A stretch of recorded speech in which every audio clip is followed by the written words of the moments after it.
Dear friends in the Dhamma, today we're going to discuss a very important, one of the very famous and very important suttas about Buddhist teachings. That's none other than the other sutras. It's the Satipaṭṭhāna Sutra. So Satipaṭṭhāna Sutra means Sati is mindfulness and Patthāna is establishment. So we know what is mindfulness. It's the best understanding of our body and feelings, mind, and mind objects. So now in this sutra, what it deals with is that it talks about how we can establish that mindfulness in terms of body, feelings, mind, and mind objects. In Pali, we call them Satipaṭṭhāna and Kāyanupassana. Vedananupassana, Chittanupassana, Dhammanupassana. Okay, so Kāyanupassana means it's the establishment of mindfulness based on the body. Vedananupassana means the establishment of mindfulness based on the feelings. And Chittanupassana means the establishment of the mindfulness based on the mind. And Dhammanupassana, Dhamma in this context means mind objects. So let's take a look at the sutra. Now in this sutra, this was given in the Kuru County. It's one of the states in India at that time, and in one of the town called Kammasa Dhamma. Okay, so right at the beginning of the sutra, Buddha says, Ekayano ayam bhikkhave maggu sattana visuddhya soka pariddhavanam samatikkamaya dukkha domanasana attagamaya nyayassa adhigamaya nibbanas saccikiriyaya yadidam chattaru satipatthana katame chattaru, and then it goes on saying what is Kāyanupassana, what is Vedananupassana, what is Chittanupassana, what is Dhammanupassana. So let's take a look at the meaning of this first very important statement. Now Buddha says establishment of mindfulness is the direct path to awakening, to direct path to Nibbana in Pali. That means like sometimes we get stuck in some other meditative practices like jhanas, absorption, so that those practices lead to sidetracks, sidetracking, right? So you spiritually, you're deviating from the path of Nibbana. So at the Buddha's time, there were many other meditative practices like jhanic practices, right? So the Buddha wanted to specifically say there is the direct path to Nibbana, and that is Satipaṭṭhāna, or establishment of mindfulness. And there are a few translations of people, like scholars and non-scholars, about the Ekayana Magga. The Pali term is Ekayana Magga. What is Ekayana Magga? Exclusive path. That is one of the translations. Another translation is sole way. Another translation is a path that goes in one way only. The Bhikkhu Bodhi's translation is the direct path. And some others also say single path, not a divided path. So we'll see how that goes. But for the moment, we'll keep that as the direct path to awakening or Nibbana. Not only that, it says this path is for the purification of beings. So we are not purified. We are defiled, right? So we need to purify. We need to get purified in a way that is establishment of mindfulness. And also for the surmounting of sorrow and lamentation. These are practical issues in our life. We are always up to sorrow and lamentations because we are into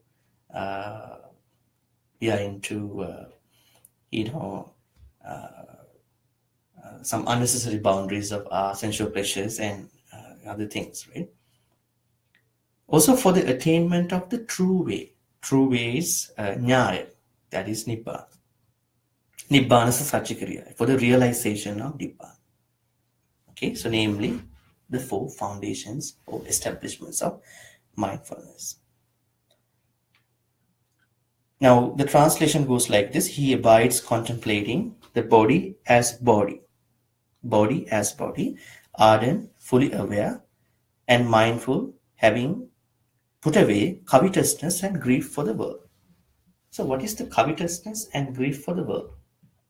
So this world is most likely are 5 aggregates. The Buddha talks about a world that is mostly on the 5 aggregates, not the physical world at this point, right? So we don't have any covetousness and grief about this world, right? Which is not limited. It's an infinite place, right?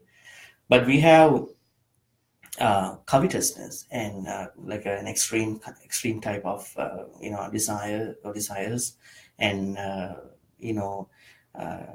grief about the changes of the 5 aggregates. What are the 5 aggregates? Rupa, Vedana, Sanya, Sankara, Vijnana, which we call the body. Okay, any like when you try to understand any body in Buddhism, we call them in the reality as an accumulation of 5 aggregates, Panchaskandha, right? So Rupa means forms, and Vedana feelings, Sanya perceptions, Sankhara formations, and Vijnana consciousness. So that's an accumulation which is uniquely about our body, any being's body. So that's the covetousness and grief that Buddha talks about in this context, right?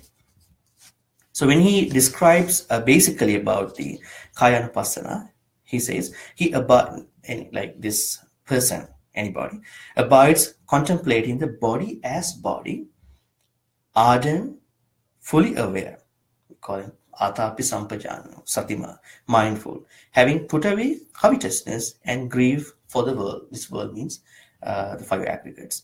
Feelings as feelings, mind as mind objects as mind objects. Let's take a look at the first establishment. Now, there are 4 ways of establishing or founding mindfulness. Now we're going to talk about the first one, which we call the Kayanupassana, establishment of mindfulness based on the body. So now there are a lot of like other chapters that go for this Kayanupassana. Okay. Now there are different ways of practicing establishment of mindfulness based on body. So one of the ways is practicing Anapanasati. So the breathing meditation, right? One of the ways of establishing your mindfulness based on the body is Anapanasati, breathing in and out meditation or breathing meditation. Now there's a difference in this meditation. Now he talks about a good posture. The posture is, so you're going to sit down properly. That means you sit upright, right? And then your legs going to be crosswise, and also you establish your mindfulness in front of you, right? And then now there are different ways of doing the Anapanasati, breathing meditation according to this establishment of mindfulness based on the body. Now when you breathe in mindfully. This is a normal process that we do, normal thing that we do, but you breathe in mindfully, that I know that I breathe in. And you breathe out mindfully. So those are the 2 first, steps according to the Anapanasati, breathing meditation, and how breathing meditation helps you to stay mindful based on the first component. And now you go little further. Now you're breathing in long. Now, you haven't breathed long so far, but now you're going to, actually, this is not that you're doing by force. You will be breathing long. So when you're breathing long, then you understand in particular that you breathing long, right? And when you breathe out long, and then you understand that I'm breathing out, or I breathing out in long, right? And you also go further than that, breathing in short, like this is not by force, right? This is something that happens, naturally in you. Let's say when you have a short breath, then you know that breathing in short, I breathe in short. At the same time, when you breathe in short, you breathe out short, right? You could also go further. We could experience the whole body. That's called the Sabbakaya Patisangvedi. Now, sometimes we feel like a kind of a sensation that goes across the whole body, and you feel that feeling, which is called the experience in the whole body. Then, experience in the whole body, I breathe in. Experience in the whole body, I breathe out. If that goes further, and one of the other steps is to, now when you experience, you don't feel that your body is tranquilized, your body is calm. Let's say if you come up to a point that you feel your body is calm, tranquilized, then you feel tranquilizing the body, I breathe in. Tranquilizing the body, I breathe out. So these are different ways of practicing breathing meditation to establish your mindfulness based on the Kayanupassana. Now, at the end, not only Buddha talks about these steps, and he wants us to recap all this practice into a point that body as body, internally, externally, both. Now you know that when all these steps happening, you could think about now in terms of this breathing practice. What happens within you is that you understand your body as body, both internally, actually. Internally, you understand this is body as body, and then externally as well. Because those breaths, how it comes in, how it goes out. And you may also notice how the breath arises and how the breath vanishes, right? Could be a kind of a thing that you could feel at that point. So you get to a kind of a feeling like this. There is body is simply established in me to the extent necessary for bare knowledge and mindfulness. Not more than that. So I have the body. Using that breathing meditation, I have a body. This is the body. There is a body. Cross out that I part. There is a body, and there's a body in me to the extent necessary for the bare knowledge and mindfulness, and I abide independent, right?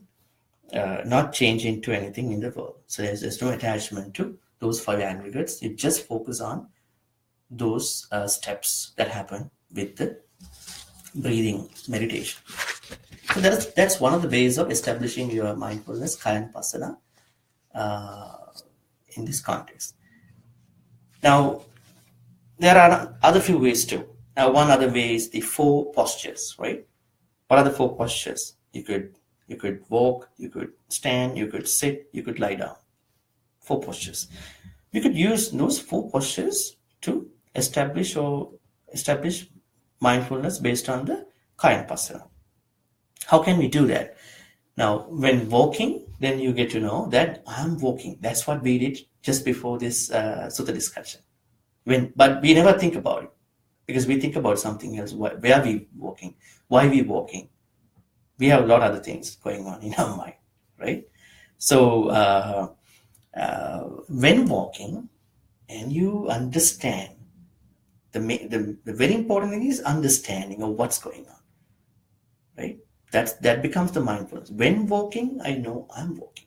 So when standing, if you stand, then I know that I'm standing. And when sitting, I know that I'm sitting now. When lie down, then I know I'm lying down. But sometimes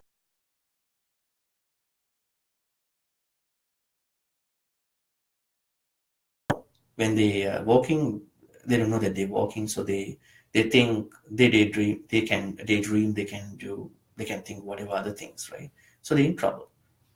So definitely these four really lead us to mindfulness, establishment of mindfulness based on the body, because these are bodily movements, right? So you could sit, you could walk, you could lie down, you could stand, right?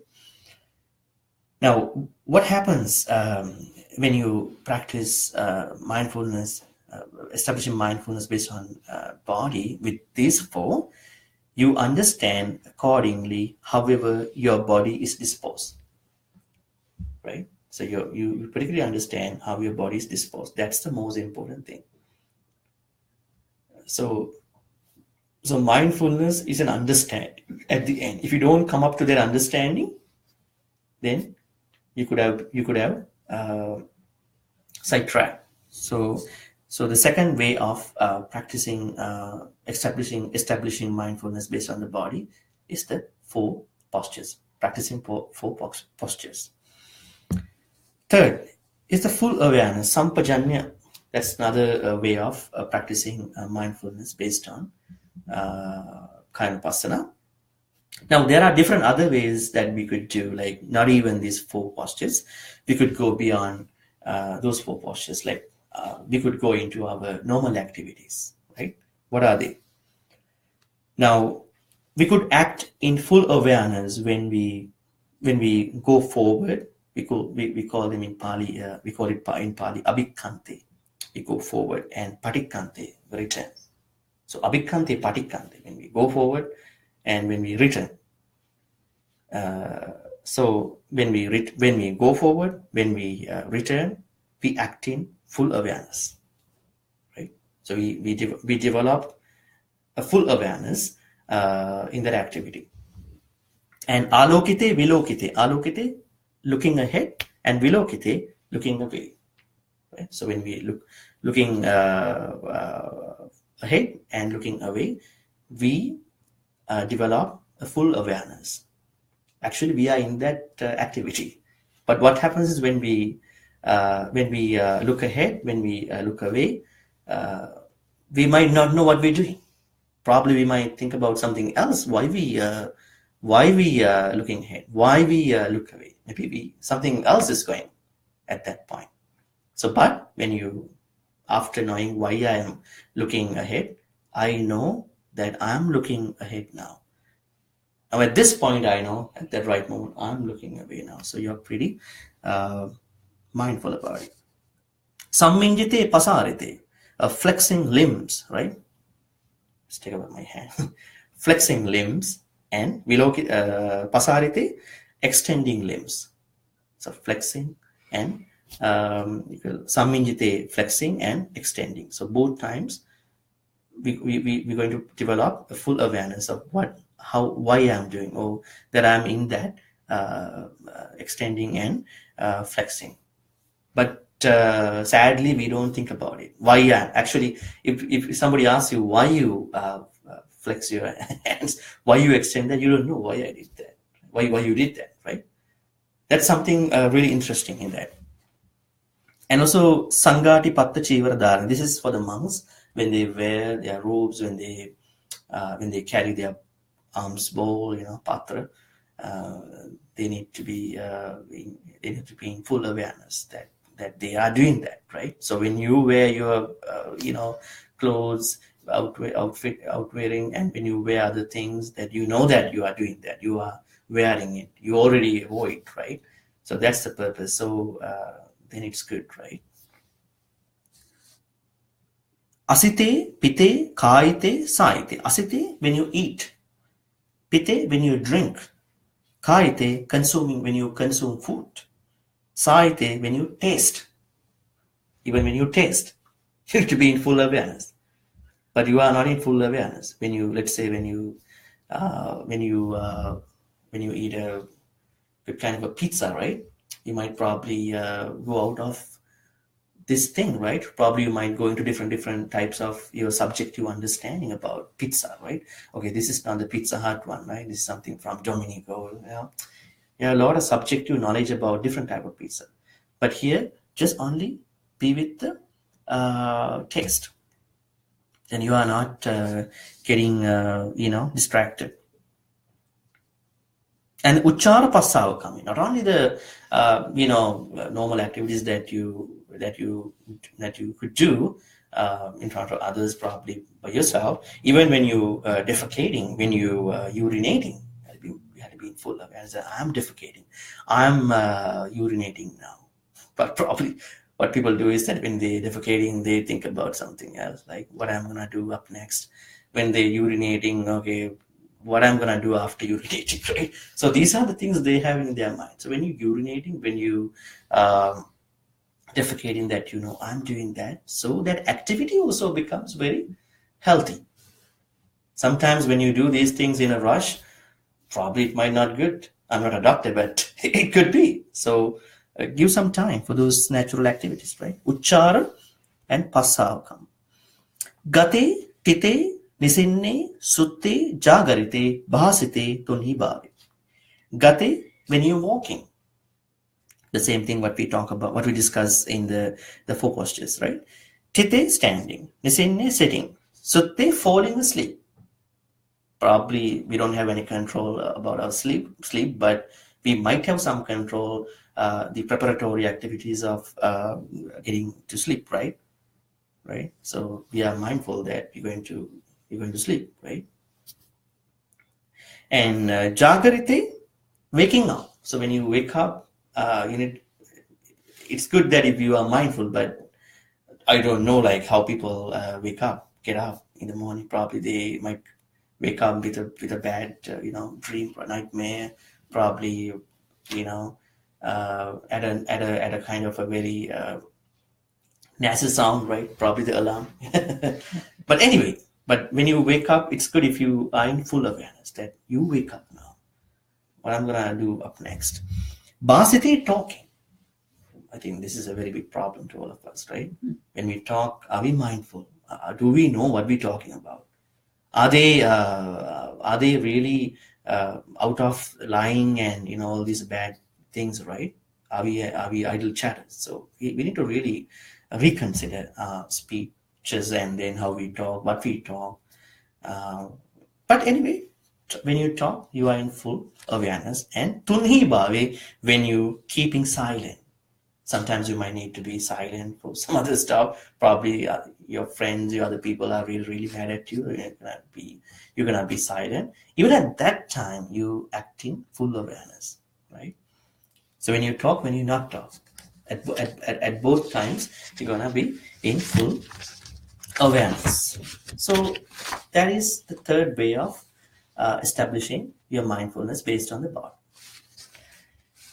And then it talks about particular manasikara, the bodily parts. I'm not going to talk about those 32. There are 32 bodily parts of the body. So probably some people can establish their mindfulness based on the body, especially on those 32 body parts, right? And we have to keep in mind this sutra and all these teachings were given at a time where the Brahmanism, Hinduism was really flourish. And then he was talking to people in the East. So he was actually adapting his speeches for those people. So we had to think about which we're going to talk, what kind of things we're going to pick up from these components. And we could go to the next one, elements, dhatu manasikar, right?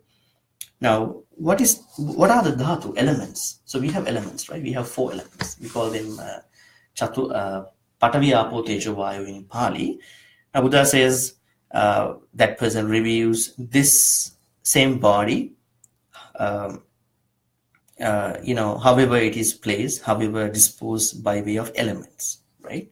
In this body, there is the earth element, there is the water element, there is the fire element, there is the air element. So we know that our body is solid, so that becomes the earth element. Any part of your body, if you feel like something solid, and Apo is watery parts, Tejo is, there's a fire, there's a temperature inside, and there is an air, there's a motion inside, your natural processes get help with the air. So people could use 4 elements to establish their mindfulness based on the Kaya Vipassana.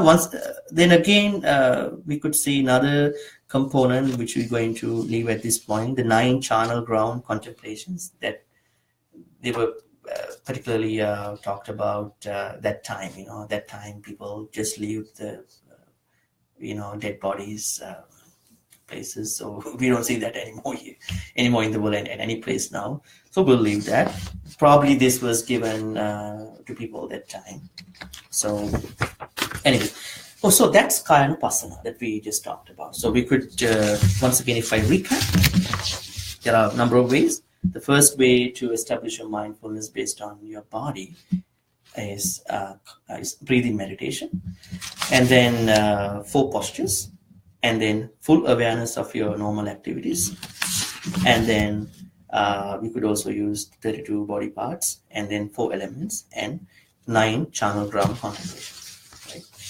So whatever the component, whatever the activity helps you to stay focused, stay mindful out of these things, would be good for any of you.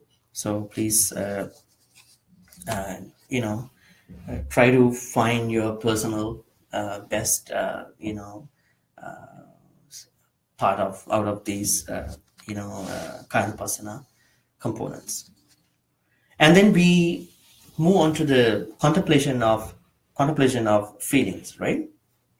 How we can establish our mindfulness based on the feelings. Now, Buddha talks about different kinds of feelings and how we can use such feelings to establish our mindfulness. Now, when feeling a pleasant feeling, then we know that there is a pleasant feeling now, right? And also when feeling a unpleasant feeling or a painful feeling, then that person knows that I have a painful feeling now. Actually, we don't try to understand these divisions of the feelings, right? Rather, we argue why I got this painful feeling, why I got this pleasant feeling, right? Okay, now if I have a pleasant feeling, then I know that I got a pleasant feeling. If I got a painful feeling, then I know that I got a painful feeling. When feeling a neither painful nor pleasant feeling, then I know that I got a neither painful nor pleasant feeling. It's kind of a mixed feeling, which has both pleasant and painful. Not only those 3, when feeling a worldly pleasant feeling, like a worldly pleasant feeling, kind of a mundane feeling, then I know that I got a worldly pleasant feeling. When I got an unworldly pleasant feeling, it's kind of an extra mundane, super mundane feeling about the unworldly stuff, then that person knows that we got an unworldly pleasant feeling. Also, when I got a worldly painful feeling, when I got an unworldly painful feeling, then I know those 2 feelings differently, separately. And also, worldly neither painful, no painful feeling. Unworldly neither painful, no pleasant feeling. These are different kind of worldly, unworldly, pleasant, painful feeling. So just a classification of feelings. So if you get any of these feelings at a time, then you only focus on the right feeling that you got, and then through that you're going to establish your mindfulness based on the feelings, right? So that's the Vedana Vipassana. And now we move on to the Chittanupassana. So establishing mindfulness based on the mind, right? Chitta. Now, when you go to Abhidhamma, you find that there is not one mind in Buddhism, right? There are many, many minds. But in the English, usage, we only say is a mind. But let's put that the same way. So, establishing mindfulness based on the mind. There are 16 types of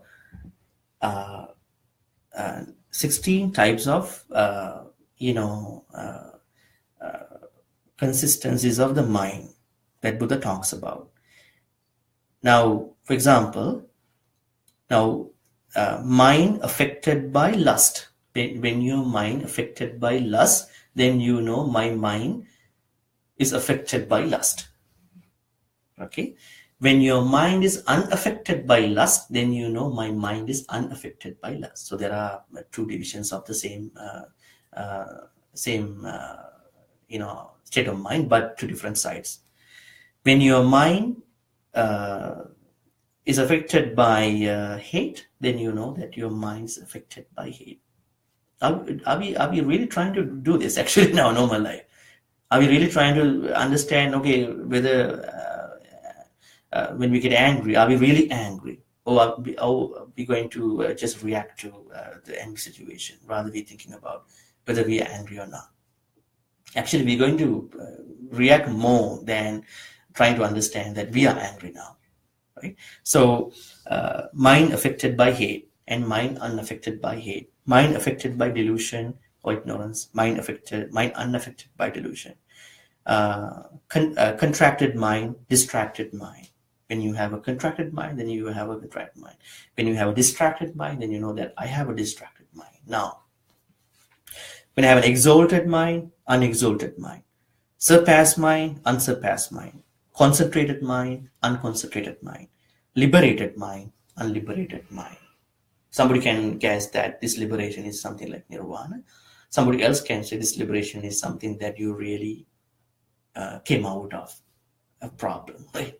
I'm liberated from that issue now, my issue or whatever issues regarding your friends, family, stuff, other work life, right? So when you understand in particular that when you have an affected mind with something like lust, hatred, or unaffected with lust or hatred, delusion, and etc., then you are into establishing of your mindfulness based on the mind. Okay.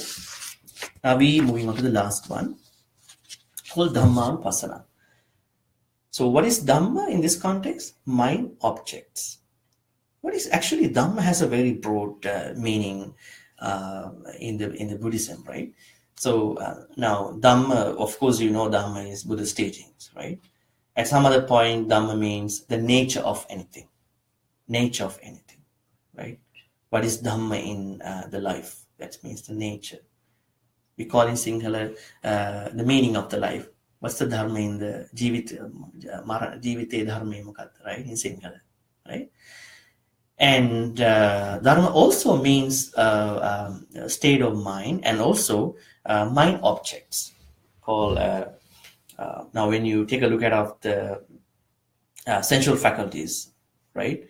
Now, mind is the sensual sense object, and then mind objects, dharmas are its objects, so mind objects. So here we talk about the mind objects and how mind objects can help you stay focused or stay mindful based on those mind objects. There are a number of things, but I will recap in short.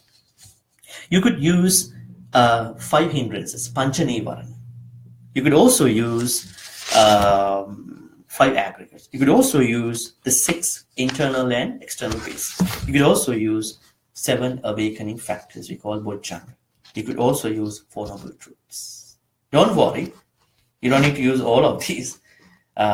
Find whatever the components that Buddha talks about that could be really helpful, that could be really comfortable with you. Okay, let's take a look at the first one. Now, contemplating mind objects as mind objects in terms of the 5 hindrances. contemplate mind objects as mind objects in terms of the 5 aggregates, in terms of the 6 internal and 6 external bases, in terms of 7 bojjhangas.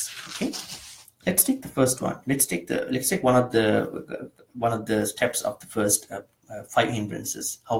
How 5 hindrances can help you stay mindful based on the mind objects. Here, they are being sensual desire. What are the 5 hindrances actually?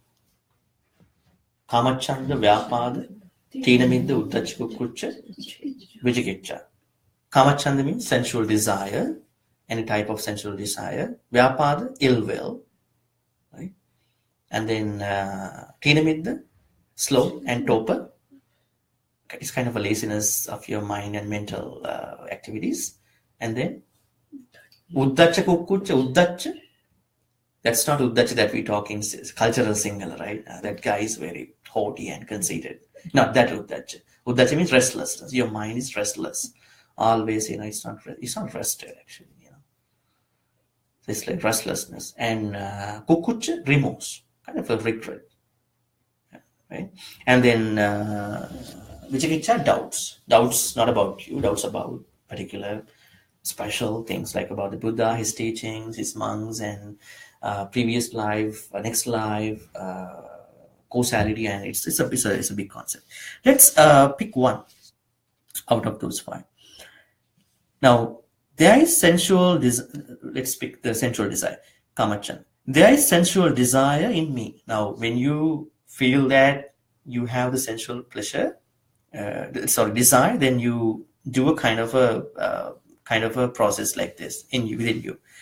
There is sensual pleasure, desire in me. If you don't have it, then you could do, there is no sensual desire in me. And also you could think about how there comes to be the arising of sensual desire.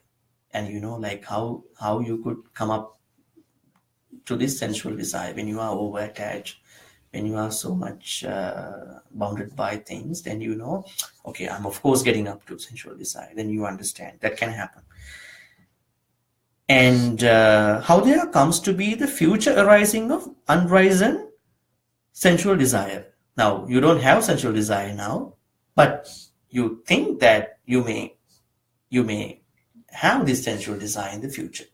How that will come to you, because you are ready, you are preparing for that future situation, right? So I mean, this is only for the sensual desire, and the same goes to other 4 nivaranas, and that's how you could use 5 hindrances to understand mind objects as mind object, not anymore from that. When you go to 5 aggregates, how you can use 5 aggregates?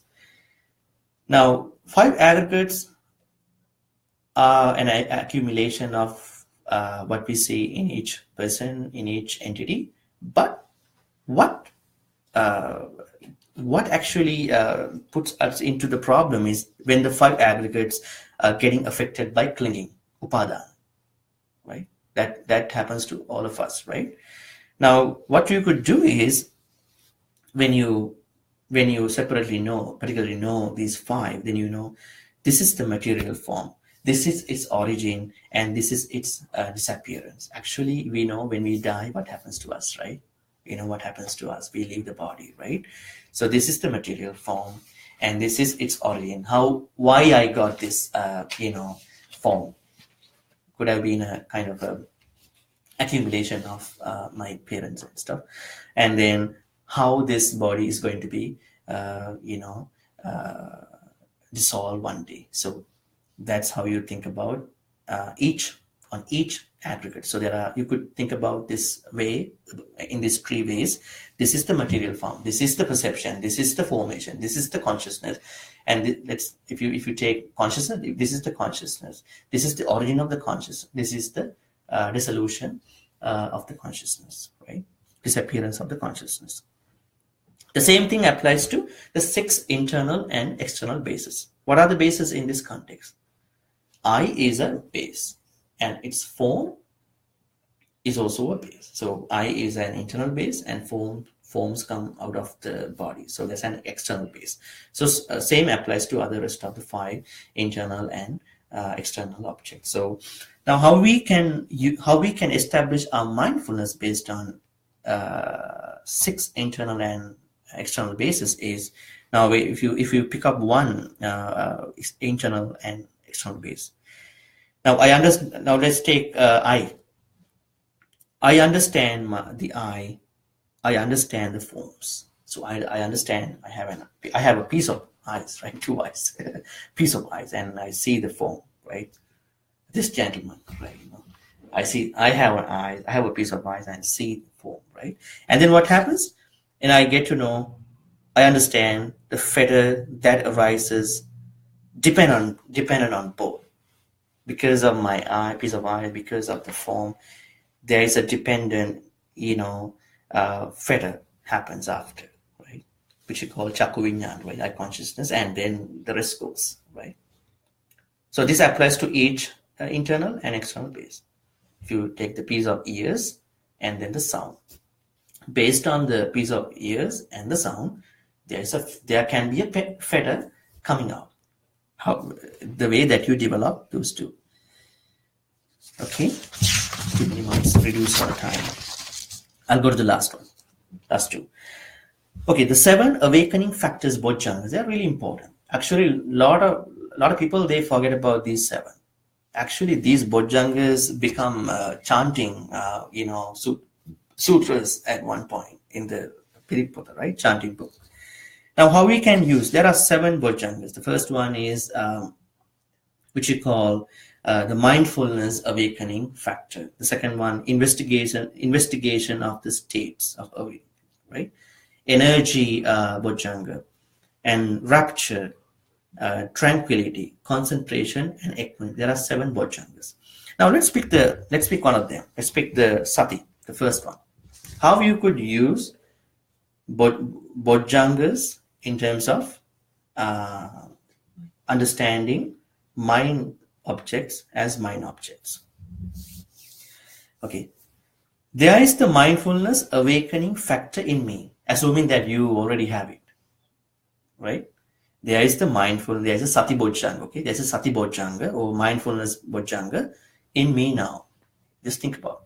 And then, what if you don't have? People who don't have it, they could think about there being no mindfulness, sati bodhjanga in me now. Right? The third step is how there comes to be the arising of the unarisen mindfulness factor. Now, you don't have that sati bodhjanga now, but this could come in the future, and you see how it arises in the future. How the fourth one, how the arisen mindfulness awakening factor comes to fulfillment by development. This is very important.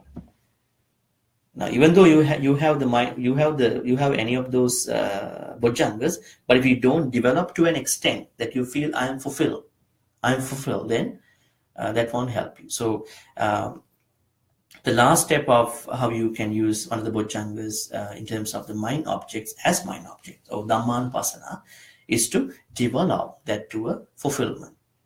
Okay. The last one, the 4 noble truths. Okay, you all know. Now, you could use this to any of your issues in your life, right? Now they use suffering. Okay, I'm not agree with that. But anyway, let's say suffering in this point, going to the translation. But I would say dissatisfaction. This is the dissatisfaction, right?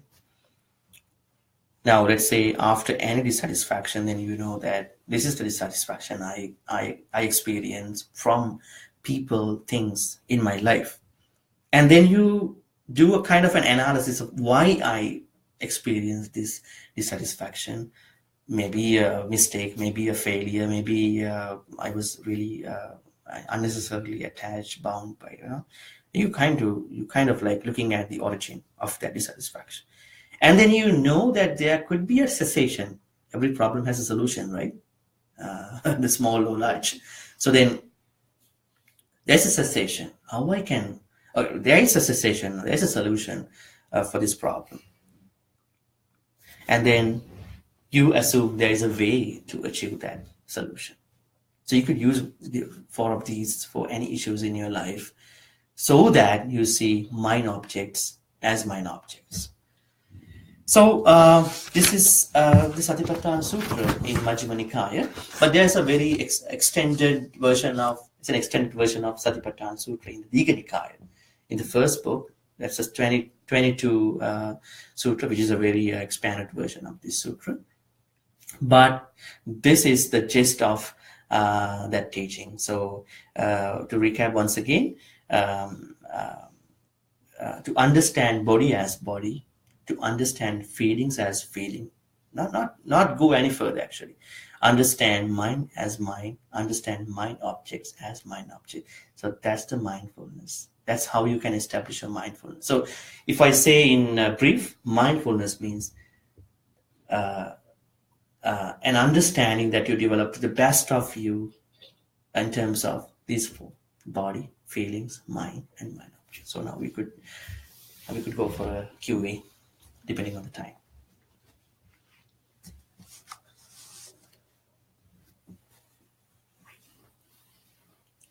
So in essence, it says that you have to be aware of every action. I think what it says is that different people can develop their awareness to different things. So that when he talks about a model about these things, so he talks about every single thing. That doesn't necessarily mean that we're going to be into everything. That is not a possible task, right? Mm-hmm. Now this is a guidance. So he had to say in all the good terms and to cover everything that we do. But different people can develop their full awareness for different things, right? I think that is what we could think about. Maybe if somebody is trying to do that, to pick each single activity, that person is going to be over mindful. It's going to be a big problem. He can be in this world. Always going to be objective. Way I do this, and I don't want to talk about it. It's kind of a big issue then. This is something that you develop a kind of a moderate feeling, moderate understanding of what you are involved with.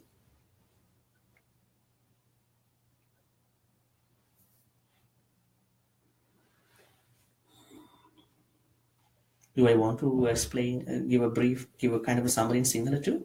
No, it's fine. Okay.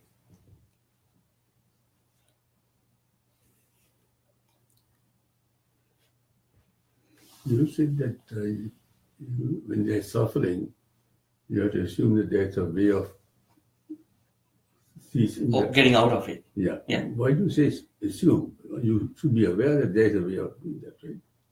Well, I mean, yeah, definitely. I mean, for a person like you definitely into that. But some people, they don't even assume. I mean, I'm trying to go like low, in a way that not like asking all the people who have issues to think that there is a solution right away. Mm-hmm. Rather at least to assume that there is a way, so then you could get into that definite or small or big, Because if you assume, then you're not aware really. No, you get into that awareness after assuming, right? Oh, okay. Yeah. So I was trying to, be inclusive about the people in general, not like people who already have that understanding, like you. So yeah. But you can use this to improve your day-to-day life also. We can. Right? Before you talk, you think. That. Yeah, it's good. I mean, right? Not before you do anything. Yeah. And if you practice this, that you are mindfully doing whatever you are doing. Yes. Right? Yes. For the day-to-day life, not thinking of Nibbana or whatever. But Nibbana will be almost there. And actually, now what I can say in regard to that is slow down a bit. Mm-hmm. Yeah. Now this mindfulness word is so much like, not misused. It's kind of like differently used by many people. I rather say to slow down in your activities a little bit. Not like you go to the bathroom and you took like for let's say 20 minutes. Now you're going to take like 60 minutes, like an hour for the bathroom stuff. It's not like that. Just slow down a bit, and then you get to know a lot of things. Kind of a big clarity of what you involve in.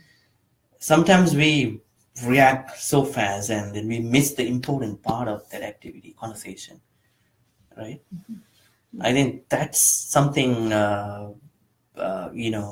which gives uh, uh, which we see in the sutra, Satipatthana Sutra, or in the Buddhist mindfulness. We're not going to get panic. We're not going to get so much excited. We're rather trying to see the clarity of what it is all about.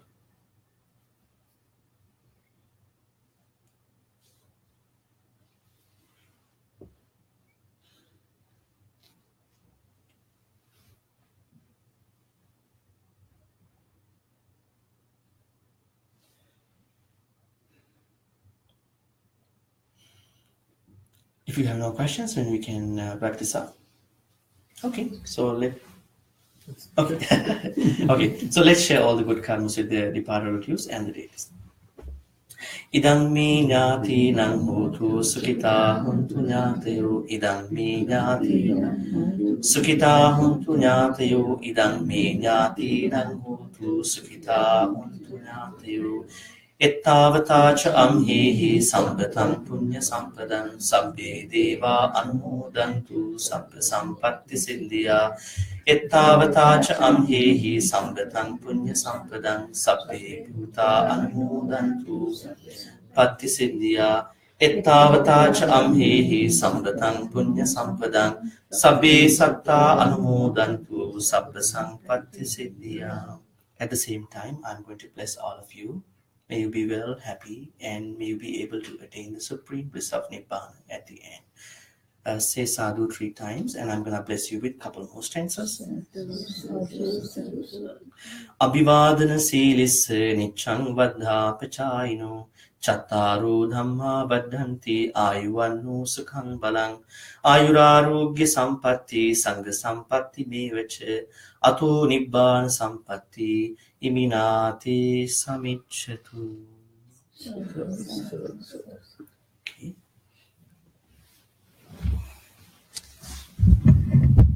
We'll bow down to the Buddha.